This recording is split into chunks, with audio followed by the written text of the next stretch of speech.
Meus amados irmãos, graça e paz, que a graça do nosso Senhor e Salvador Jesus Cristo ela esteja presente nos nossos corações nesta noite. O mesmo Espírito Santo que um dia nos resgatou, um dia veio ao nosso encontro, transformou o nosso coração de pedra em coração de carne. Esse mesmo Espírito Santo que nos conduziu aqui nesta noite, que nos trouxe, Ele possa agora nos conduzir na palavra do Senhor. Que a palavra do Senhor tenha guarida nos nossos corações. Deus abençoe todos que estão conosco. Nós saudamos aqueles que estão presentes aqui, aqueles que nos acompanham pela internet. Deus abençoe cada vida. Nós não conhecemos, nós não sabemos o que se passa em cada coração, mas nós pedimos ao Espírito Santo que verdadeiramente Ele possa conduzir, abençoar, fortalecer cada vida aqui presente, em cada realidade vivida, em cada história construída, que Deus possa ser presente em sua vida. Esse é o nosso desejo, que Deus abençoe a sua vida. Eu convido a igreja para abrir a palavra do Senhor, mesmo assentados, no quarto evangelho, o Evangelho de João. Nós leremos do versículo 15, já bem no final do versículo 15, nós leremos o verso 26 e o verso 27, concluindo o capítulo 15 do Evangelho de João. Quando, porém, vier o Consolador, que eu vos enviarei da parte do Pai, o Espírito da verdade, que dele procede, esse dará testemunho de mim. E vós também testemunhareis, porque estáis comigo desde o princípio. Senhor, nosso Deus e Pai, nós estamos agora, Deus, com a Tua palavra aberta diante dos nossos olhos. Fale, Senhor, ao nosso coração nesta noite. Que a Tua palavra tenha guarida em cada coração aqui e que nós possamos, ó Deus, sairmos daqui alimentados, fortalecidos, motivados a vivermos uma vida cada vez mais próximos à cruz de Cristo. Que a cruz de Cristo faça sombra em nossas vidas. Fala ao nosso coração nesta noite, em nome de Jesus Cristo. Amém. Amém. Meus irmãos, em nossa última mensagem, nós expusemos do verso 22 ao verso 25, quando a narrativa mostra uma declaração de Jesus Cristo, que o próprio João, o próprio evangelista João, teve muito cuidado sempre em todo o seu evangelho, fazer um destaque especial. João entendeu e João se conscientizou da importância da revelação especial de Deus. E João entendeu que o fato do crente, do cristão, ter essa revelação em sua mão e em seu coração, ele tem uma grande responsabilidade diante desta grande verdade que está nas nossas mãos. O conhecimento traz naturalmente uma grande consequência que se chama responsabilidade. E João entendeu nas palavras de Jesus Cristo, aqui do verso 22 ao 25, que Jesus Cristo lá no cenáculo, na quinta-feira da paixão, nas últimas horas que ele estava com seus discípulos, ele estava os preparando para eles poderem viver uma vida cristã real. E das palavras de Jesus Cristo, João entende uma verdadeira convicção de que o conhecimento da palavra de Deus e o privilégio de termos essa verdade em nossas mãos nos dá a responsabilidade de vivermos uma vida cristã digna de Jesus Cristo. É uma grande responsabilidade. O conhecimento traz responsabilidade. E Jesus Cristo mostra àqueles homens que eles precisavam viver uma vida de compromisso com o Senhor e de obediência. Há muito Jesus vinha dizendo a eles: olha, quem me ama, guarda as minhas palavras. Olha, aquele que me ama, me obedece. Olha, aquele que me ama, que está comigo, aquele que realmente vive a sua vida comigo, ele tem um compromisso comigo. Esse compromisso é a obediência. E João escreve nos versos 22 a 25 as palavras de Jesus Cristo, convocando os seus discípulos, e a mim e a você, a vivermos uma vida, irmãos, de obediência. Obedecer não é fácil. Obedecer não é fácil. Muitas vezes nós não entendemos muitas vezes. E aquela pessoa com qual nós obedecemos, muitas vezes nossos pais, né? Quantas vezes nós adolescentes não sabíamos muito bem o que acontecia e nossos pais muitas vezes eram duros conosco. E nós precisávamos obedecer, entendendo que nós precisávamos obedecê-los por respeito a eles, porque eles queriam o melhor para nós. Obedecer nem sempre é fácil. E por isso que Jesus Cristo conduz esses discípulos à obediência, dizendo: olha, se vocês me amam, se esforcem em me obedecer. Haverão momentos difíceis, haverão perseguições, haverão momentos que vocês não vão entender, mas me obedeçam, me obedeçam. Se vocês me amam, vocês me obedecerão. E João, ele mostra essa narrativa de Jesus Cristo maravilhosa, dos versos 22 ao 25, trazendo a principal mensagem, que Jesus convoca a mim e a você, como convocou aqueles discípulos a obedecerem a Deus. Irmãos, obedecer a Deus não é fácil, porque muitas vezes a nossa tendência é querer nos proteger, é querer nos valorizar, é querer muitas vezes trazer os nossos valores em primeira mão, é querer não atender muitas vezes o chamado de Deus, que muitas vezes é difícil, e Ele nos convoca à obediência. Na mensagem desta noite, nós estaremos pregando somente do verso 26 e 27, quando a narrativa de João, ela nos motiva a vivermos uma vida de coragem. Agora João entende que Jesus Cristo está nos convocando a termos coragem. Principalmente, Ele nos convoca porque fomos alcançados pela graça de Deus. E a graça de Deus, o amor de Deus que nos alcançou, ela vai nos fazer ter a responsabilidade de agora testemunharmos dele. Ele nos convoca agora para sermos testemunhas do Senhor. E aí ele vai encerrar o capítulo 15. O tema da mensagem desta noite é Testemunhas de Cristo. Irmãos, sempre quando nós buscamos averiguar algum fato que ocorreu, a figura da testemunha é de grande importância. O fato da testemunha falar algo, trazer algo que ela viu, que ela presenciou, é de vital importância para que nós possamos averiguar o que é o fato ocorrido. E quanto maior a relação da testemunha com o evento, maior credibilidade tem aquele depoimento. Tal importância é a importância da testemunha. Eu ainda hoje presto alguns serviços ao Tribunal Regional do Trabalho. E algumas vezes eu tenho o privilégio de ser chamado pelo juiz para, depois de eu fazer uma perícia e ter algum problema com os desembargadores, alguma coisa, eu sou chamado na justiça para estar presente ali diante de alguns fatos. E uma coisa que me chama a atenção, irmãos, é a importância das testemunhas. A importância que os advogados, que o juiz, eles dão aos fatos relatados pela testemunha.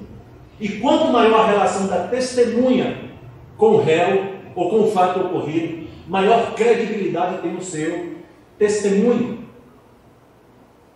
Tão importante para João foi testemunhar o que ele mesmo viu e ouviu de Jesus Cristo a respeito do Mestre.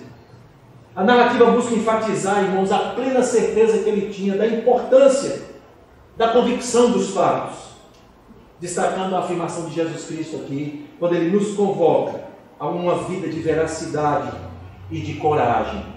É como se João ele dissesse assim: venha ver o que eu vi. Vocês precisam ver as maravilhas que eu pude ter o privilégio de ver e ouvir. Ver com os meus olhos, ouvir com os meus ouvidos, tocar com as minhas mãos. Eu vi coisas maravilhosas. Tal importância João dava ao testemunho da verdade de Cristo. Aqui, irmãos, João, nessa narrativa que nós lemos, no verso 26 e 27, João emprega duas ideias que eu gostaria de destacar aqui. E elas estão intimamente relacionadas no pensamento de João. A primeira, quando João percebe o que Jesus Cristo falou e ele narra aqui, é que ele destaca o testemunho do próprio Deus. Está no verso 26. Quando, porém, vier o Consolador, que eu vos enviarei da parte do Pai, o Espírito da verdade, que dele, do Pai, procede, esse dará testemunho de mim. Vê que maravilha João está declarando aqui. quando ele ouve as verdades de Cristo, o próprio Deus, o Deus Trino, o Deus onisciente, onipotente, onipresente, testemunha dele mesmo. Vê que coisa maravilhosa. Jesus Cristo vai dizer que o próprio Deus vai testemunhar dele mesmo. Tal veracidade, essa narrativa de João, quando João percebe a realidade tremenda de Jesus Cristo. O Espírito Santo em nosso interior é quem nos leva, irmãos, a ter a verdadeira resposta real de um testemunho de Cristo. Somente o crente tem esse testemunho, porque o próprio Espírito Santo testemunha de Deus em nós, nos dando a verdade de Deus. Certa vez alguém falou comigo assim: você tem certeza da sua salvação? Você tem certeza? Um grande amigo meu que viaja muito comigo, ele é católico, eu sempre converso com ele sobre a palavra de Deus, mas ele é muito firme, e nós muitas vezes saímos de Recife até o sertão, falando da graça de Deus e falando coisas maravilhosas. E ele certa vez falou: você tem certeza da sua salvação? Porque eu não tenho. Eu disse a ele: eu tenho certeza. E ele diz: com base em quê? Eu disse: olha, se eu for basear nas minhas convicções, eu não teria certeza nunca, porque minhas convicções são falhas, são efêmeras, são passageiras, elas dependem de circunstâncias. Mas eu vou dizer uma coisa a você: um dia eu fui alcançado pela graça de Deus, e nesse dia o Espírito Santo veio habitar em mim, e o próprio Deus que habita em mim me dá essa certeza, me dá essa paz, de que eu tenho a salvação, não por méritos meus, mas pelos méritos de Cristo, que morreu na cruz do Calvário e me salvou. E é isso que João está dizendo aqui, quando Jesus Cristo afirma: o Consolador, que eu vos enviarei da parte do Pai, o Espírito da verdade, que dele procede, esse dará testemunho de mim. Fiquem tranquilos, acalmem seu coração, o Espírito Santo que habitará em vocês, enviado por Deus, dará testemunho de mim. Vocês serão homens de uma tremenda firmeza espiritual, porque ela vai vir do próprio Deus. A primeira afirmação de João é que o próprio Deus dará testemunho dele mesmo, e essa é a grande maravilha daqueles que foram alcançados pela graça de Deus, é que o próprio Deus nos alimenta com a verdade de Cristo. Que maravilha, que verdade maravilhosa. Mas o segundo detalhe que João escreve em sua narrativa aqui, é que o testemunho dos homens, ele também é destacado por Cristo aqui. Está no verso 27. Quando Jesus Cristo declara que o próprio Deus dará testemunho dele, ele vai dizer: e vós também testemunhareis, porque estáis comigo desde o princípio. Esse verso 27, irmãos, eu gostaria de destacar 3 elementos importantes aqui, para fortalecer o nosso compromisso com o Senhor. Primeiro, o testemunho do cristão surge de uma longa comunhão e amizade com Cristo. Veja por quê. Ele diz aqui no final do verso 27, e vós também testemunhareis, porque estáis comigo desde o princípio. A relação de Jesus Cristo com aqueles homens, o estreitamento, aqueles 3 anos que eles passaram juntos, convivendo, vivendo, fortalecerá aqueles homens para serem grandes testemunhas de Jesus Cristo. Da mesma maneira, a minha vida e a sua também deve ter uma relação estreita com Cristo, para que você possa também testemunhar. Para que você possa, meu querido, naturalmente testemunhar o amor de Deus em sua vida. Como é que eu vou testemunhar do amor de Cristo em minha vida se eu não vivo Cristo? Como é que eu vou testemunhar do amor de Deus se na minha casa eu não tenho compromisso com Ele? Como é que eu vou testemunhar do amor de Cristo na minha vida se a minha relação conjugal não é uma relação que tem Cristo no meio? Como é que eu vou testemunhar da minha vida com Cristo se eu não vivo com Ele? Se eu não tenho um relacionamento estreito com Ele? Se eu não caminho com Ele? Como eu posso ser uma testemunha de algo que eu não conheço? Meus irmãos, quantas vezes muitas pessoas que vivem dentro da igreja não conseguem testemunhar de Cristo fora da igreja? Porque fora da igreja, elas não dão um testemunho real, porque não vivem com Ele.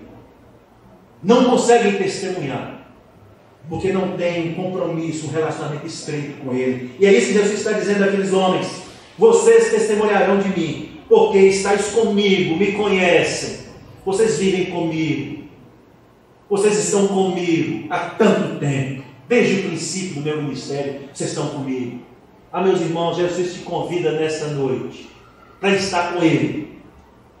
Está com Ele no seu relacionamento conjugal, está com Ele no seu trabalho, está com Ele no seu relacionamento familiar, está com Ele onde você vive. Quantas vezes, irmãos, nós passamos a semana longe de Deus, a semana longe de Deus, e aí naturalmente o que ocorre?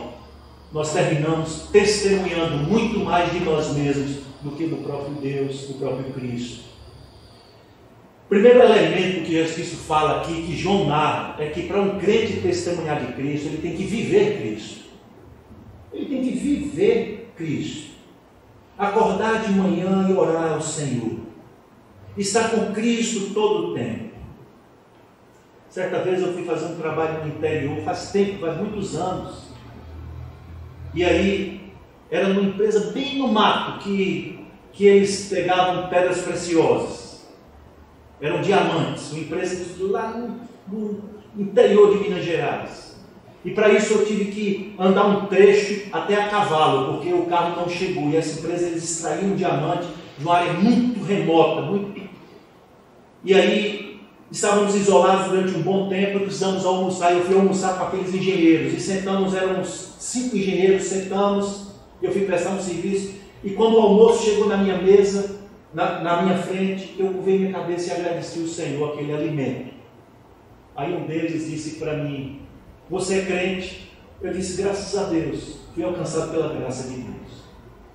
Ele perguntou: mas por que você agradece a Deus? Por que você agradece? Uma coisa tão simples, tão boba. Não foi você que conseguiu tudo isso para você estar com esse prato na sua frente? Eu disse para ele: olha, eu vou dizer uma coisa a você. Tudo que eu tenho, tudo que eu sou, vem do Senhor. E Ele que me deu. Eu não estou aqui por acaso, foi o Senhor que me abençoou. E aí eu comecei a falar da graça de Deus, e a gente conversou, e ali eu tive uma oportunidade de pregar o Evangelho àqueles homens. E depois eles entraram até em contato comigo, querendo saber algumas coisas sobre Cristo. E foi uma oportunidade de falar de Deus. Mas no simples curvar de cabeça, quando o almoço bateu na minha frente. Irmãos, nós precisamos viver naturalmente com Cristo. Quantas vezes em casa as pessoas não oram, vivem uma vida como se fosse uma vida longe do Senhor, não tem uma relação estreita com Deus, e nós precisamos nos relacionarmos com Ele, porque Ele mesmo diz que os discípulos dele iriam ser testemunhas dele, e Ele disse o motivo: porque vocês vivem comigo, vocês compartilham suas vidas comigo, vocês se relacionam comigo, e o testemunho vai ser natural. Segundo elemento aqui, é que esse testemunho brota de uma convicção interior deles mesmos, que é dada pelo Espírito Santo. É uma convicção que brota do próprio Deus que nós temos no nosso interior. E essa convicção que brota, ela nos dá a força e o vigor para testemunharmos de Cristo. Irmãos, testemunhar de Jesus Cristo no mundo difícil não é fácil. No mundo que os valores não são os valores dele. No mundo em que ele mesmo disse: o mundo irá perseguir vocês, porque o mundo não me conhece. E não conhece a Deus. E por isso vocês serão perseguidos. Ele havia dito, pouco tempo antes, que aqueles homens seriam perseguidos por um mundo que os odeia.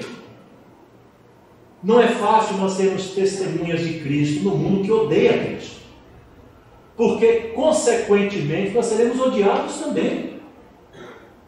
Consequentemente, nós seremos perseguidos também.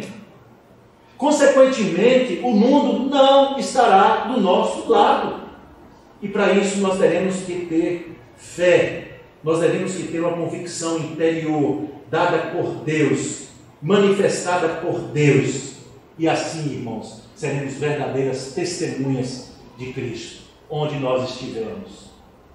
O terceiro elemento aqui é que o testemunho do cristão se manifesta através de uma exposição. Não há como, irmãos, alguém ser testemunha de um fato se ela não expor, ela não se expor. Ele vai ser convocado a testemunhar e ele vai ficar exposto. E será questionado para que ele explique o fato que ele conhece. A testemunha se expõe. Quantas vezes a gente vê, até na própria televisão, quando acontece algum fato perigoso, os repórteres estão ali e tentam entrevistar alguém, e as pessoas às vezes fogem dos microfones, porque não querem se expor, porque não querem estar expostos. Mas o nosso Deus requer de nós exposição. Muitas vezes os crentes, eles muitas vezes dizem assim: não, eu não quero entrar em atrito, eu prefiro ter paz, e por isso eu não vou me expor. Eu não quero ter problema no meu trabalho, eu não quero ter problema onde eu moro, eu não quero ter problema onde eu labuto, onde eu trabalho, onde eu vivo, então eu prefiro ficar em cima do muro. E aí nós evitamos exposições, mas contudo, não somos verdadeiras testemunhas. Para ser uma verdadeira testemunha, você vai ter que se expor, e não é fácil. Os holofotes vão se voltar a você e vão dizer: responda. E você vai ter que ter coragem. A testemunha, para que nós possamos realmente testemunhar de Cristo, requer exposição, requer coragem e requer disposição. Que coisa maravilhosa, que privilégio é nós sofrermos perseguições por sermos testemunhas, por falarmos a verdade, por não nos acovardarmos. Quantas vezes, irmãos, diante da injustiça, quantas vezes diante de situações difíceis, nós nos acovardamos e ficamos calados, querendo viver politicamente corretos. E Jesus Cristo nos convoca a sabiamente, de forma sábia, nos expormos. Não tem como você deixar de se expor. Eu gostaria de concluir a mensagem com um exemplo que essa manhã eu lembrei e fui ver algumas coisas, alguns relatos daqueles homens que eu falei pela manhã, chamados de huguenotes. Os huguenotes eram calvinistas franceses, homens que se converteram ao Evangelho e absorveram ali toda a doutrina reformada, que se converteram verdadeiramente, foram perseguidos pela Igreja Católica na Contra-Reforma em 1557. Esses homens eram homens, professores de universidade, comerciantes bem-sucedidos, empresários, uma classe que realmente conhecia e estudava, foi uma classe que se converteu na França. Os huguenotes foram tremendamente perseguidos. E como eu falei pela manhã, ao ponto de terem que fugir da França. E a fuga desses homens abalou a questão econômica da França. Para ver tão grande esses homens eram fortes, economicamente, culturalmente. Mas esses homens foram perseguidos. No dia 7 de março de 1557, chegou no Rio de Janeiro, na Baía de Guanabara, um grupo de huguenotes, um pequeno grupo, com o propósito de ajudar a estabelecer um refúgio para os calvinistas perseguidos na França. Esses homens vieram para o Rio de Janeiro, numa promessa de que aqui eles teriam um certo refúgio e uma certa proteção. Perseguidos também no Rio de Janeiro, na Baía de Guanabara, na virtude de sua fé reformada, alguns até eles conseguiram escapar, mas outros foram condenados à morte por Villegagnon, um homem que se apresentou covardemente como um amigo dos huguenotes, mas depois os traiu. E esses homens, eles foram condenados à morte. Esses homens foram enforcados e seus corpos atirados de um despenhadeiro no ano de 1558 no Rio de Janeiro. Mas antes desses homens morrerem, aproximadamente 5 homens huguenotes, antes de morrerem, eles foram obrigados a professar por escrito a sua fé. Os chamaram e mandaram que eles respondessem algumas perguntas. E assim o fizeram. E as perguntas que esses homens responderam, eles mesmos sabendo que com essas respostas, eles estavam assinando a própria sentença de morte, através das respostas desses homens com tanta coragem, esses homens escreveram a primeira confissão de fé na América, chamada Confissão de Fé de Guanabara. Os irmãos que quiserem conhecer, leiam a Confissão de Fé de Guanabara, de homens que se colocaram de forma corajosa diante da ameaça da morte, a responderem questões da reforma. Eles responderam e foram enforcados, e os seus corpos foram jogados por despenhadeiro do Rio de Janeiro. Homens que não se dobraram diante de qualquer ameaça, ao ponto de serem ameaçados de morte. Mas esses homens tiveram a coragem de permanecerem fiéis ao Senhor, testemunhas fiéis ao Senhor. E é esse compromisso que Jesus Cristo está agora chamando os seus discípulos a terem. E ele diz a eles: olha, vocês testemunharão de mim. E ser minhas testemunhas não é fácil nesse mundo. Esses homens aqui que receberam a mensagem com o hálito de Jesus Cristo, esses 11 homens, todos foram perseguidos. Todos sofreram perseguições terríveis. Uns decapitados, outros crucificados, decolados. A história conta que alguns deles foram arrastados vivos. E os seus corpos despedaçados enquanto se arrastavam. Testemunhas fiéis do Senhor. O mais idoso aqui foi João, que na sua velhice ficou preso. Imagine você preso no Aníbal Bruno, com detentos cruéis, perigosos, simplesmente pelo fato de você testemunhar de Cristo e você passar a sua velhice preso. Isso aconteceu com João, o escritor desse evangelho.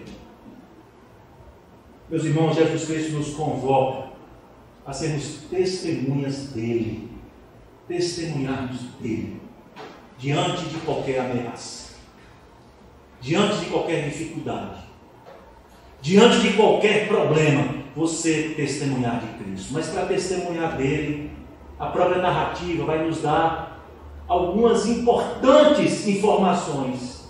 Para você testemunhar dele, você precisa viver com ele. Você precisa se relacionar com ele. Você precisa orar ao Senhor e ler a sua palavra diuturnamente para você saber quem é o Senhor. Você precisa conhecê-lo. Você precisa se relacionar com o Senhor. Você precisa amá-lo.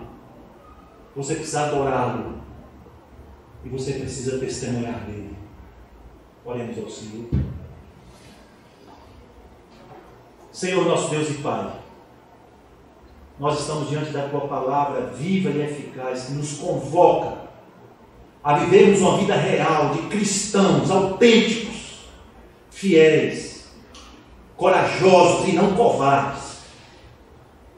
Homens e mulheres pautados na verdade, não na mentira. Homens e mulheres que declaram a verdade. Nosso Deus, abençoe cada um.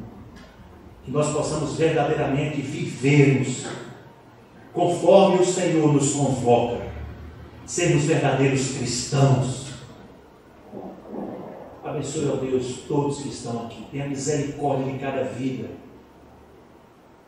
E se tiver alguém aqui que não tem testemunhado do Senhor, que tem se acovardado, ou que tem sido covarde, falando em verdades, que a Tua palavra, que o Teu Espírito Santo possa transformar esse coração. Que o Espírito Santo possa, Senhor, transformar esse coração de pedra em coração de carne, em coração vivo, que ama o Senhor.